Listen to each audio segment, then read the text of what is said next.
As much as I screw around on this show, there are some times when I have to get really serious and show my passion for something.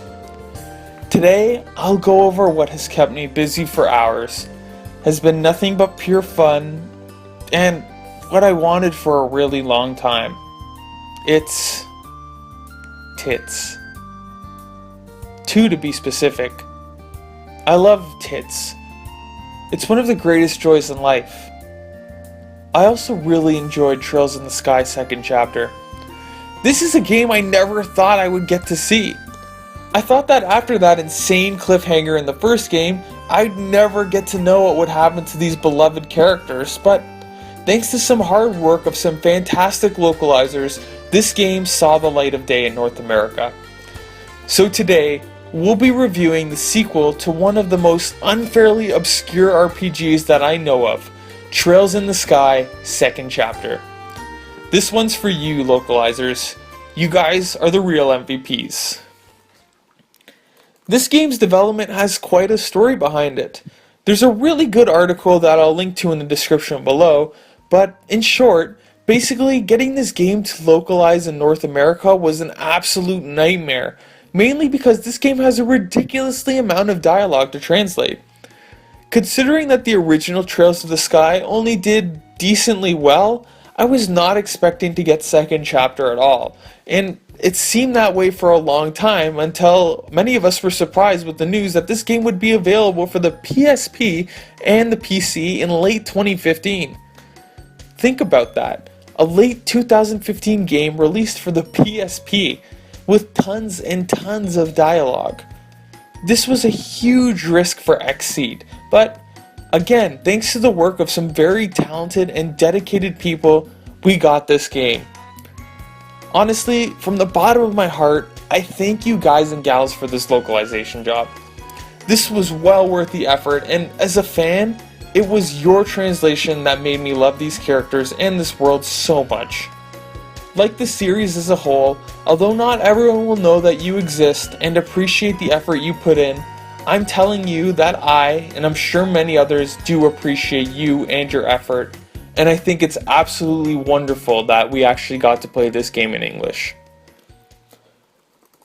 The story of this game picks up right from where the last one left off. Unfortunately, that means I can't even really say what happened because it would really spoil the cliffhanger ending of the original. If you, like me, played the original like 5 years ago, I hope you remember the story from last time because the game really expects you did. Everyone is back, and to really enjoy and understand this game, you absolutely have to play the first game. So basically, for anybody who wants to get into this series, don't watch this review.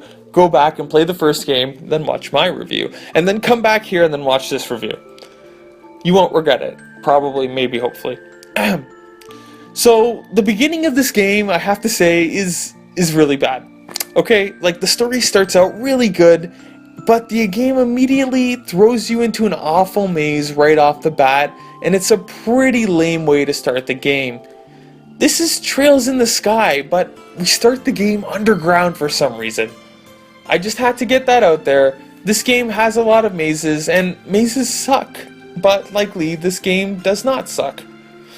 Aside from that, this is a real sequel, like in the Tales of Symphonia Dawn of the New World way. It's the same characters, aside from a handful of new ones, the same locations, some upgrades here and there. This game even looks the exact same as the previous title, and has a lot of the same music and everything. In this way, Trails in the Sky 2 feels like basically part of the first game.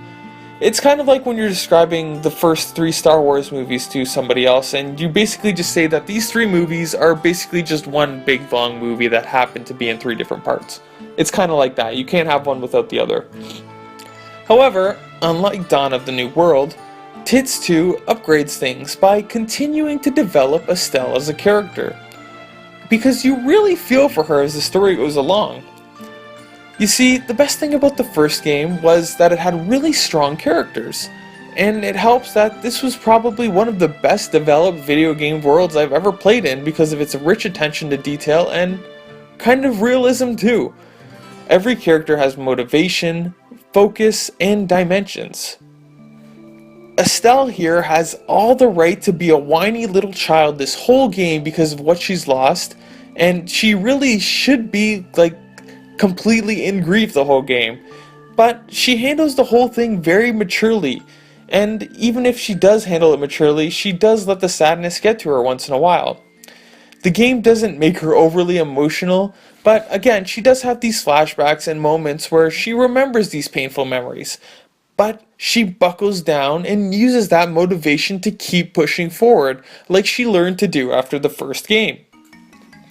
Estelle, as your protagonist, is a really interesting and realistic character that you want to see get a happy ending. It's Estelle's story, and her, along with the other characters, really kept me going when the gameplay got tedious.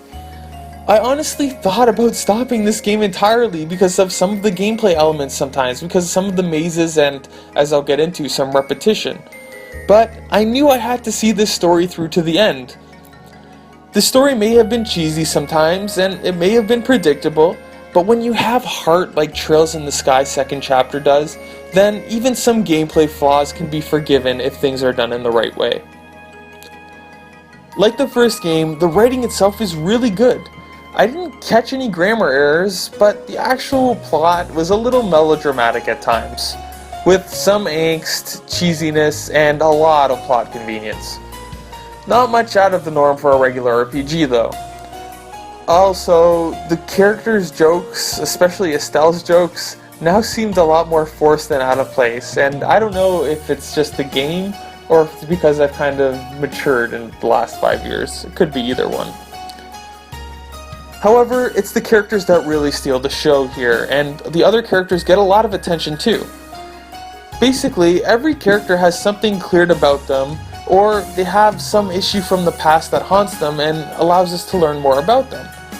That's actually a pretty big theme of this game. Past mistakes and loss, but moving forward with positivity. There's actually only one kind of new character, and that's Kevin, who's actually really cool. I appreciate the fact that they decided to focus on the good characters they had instead of introducing all new ones, but Kevin was a good exception who brings something new to the table. And he looks like Vash the Stampede, like really close, so he gets a thumbs up in my book. My only complaint about the characters was the main villain. It's a bit of a spoiler, but basically he's an evil professor with glasses, he plays an organ, and he's a manipulative douchebag with a god complex. I'm sorry to spoil that, but it's super obvious. The sub-villains are a lot more cool and interesting, really. Overall, the characters are definitely the strongest part of this game. Again, the game's world and lore are pretty phenomenal. Usually I don't care about the world that a game created because it always feels forced and unrealistic, with a bunch of words I don't understand and a history I'm not told or have any reason to care about. I'm looking at you, Final Fantasy XIII. This world, however, feels alive.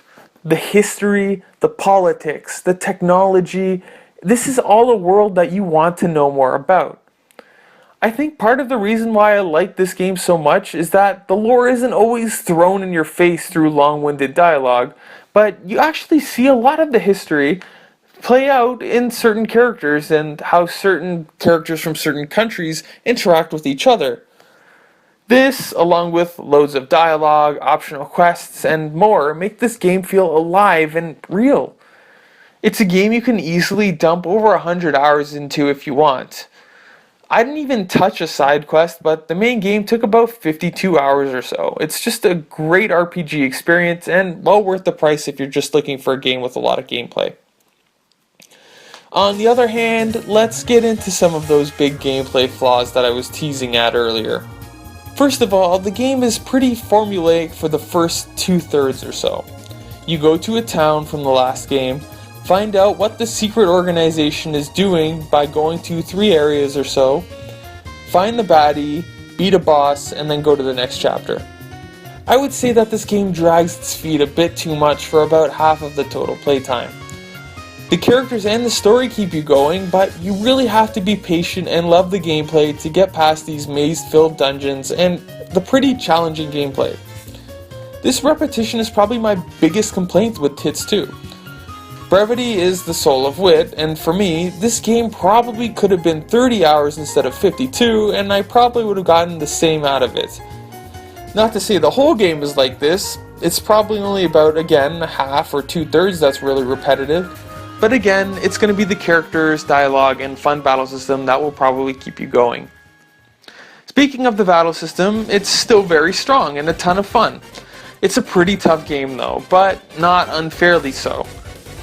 It's a really good difficulty actually, especially because the game lets you temporarily lower the difficulty if you're having trouble with a particular boss, and grinding isn't really too big in this game. The battle system still really comes together. I'm not going to go over it much more because it's nearly identical to the first game, so check out my review of that if you want to know more. In short, it's just as good as the first game, probably even better because of the few small additions. The graphics in the game are pretty standard. They're basically exactly like the first game. They're really good, like before, although there was some flickering on my screen during the major cutscenes on the PSP version. Other than that, I don't really have any other issues with the visuals in the game. The battles were flashy enough, the locations were pretty memorable. It's definitely not really a game about the visuals, but it's not bad either. The music in the game is really strong. Second chapter recycles a lot of songs from the first game, but the new songs are pretty creative, touching, and the game uses these musical motifs very well, which I always absolutely adore. Like the first game, this game seems to take a lot of inspiration from the Mega Man Legends soundtrack, of all things, which makes sense given the similar themes and even some of the characters. So yeah, the soundtrack isn't absolutely outstanding, but it's very strong and complements the game well, and some themes will definitely stick with you. To conclude, Trails in the Sky second chapter is a pretty phenomenal sequel. If you enjoyed the first game, then you'll adore this one. Conversely, if you didn't enjoy the first one, then this one won't make you a believer. The battle system and general gameplay are pretty enjoyable, but there's a good amount of tedium where you feel like the game isn't respecting your time. I think that the big tipping point is the story and characters.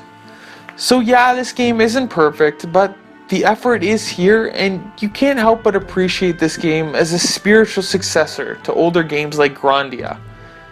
You have to play the first game, decide whether you'll enjoy this one, and whether you'll give it a shot. As for me, I'm really happy that this game is starting to sell well, and that apparently third chapter is on its way here too.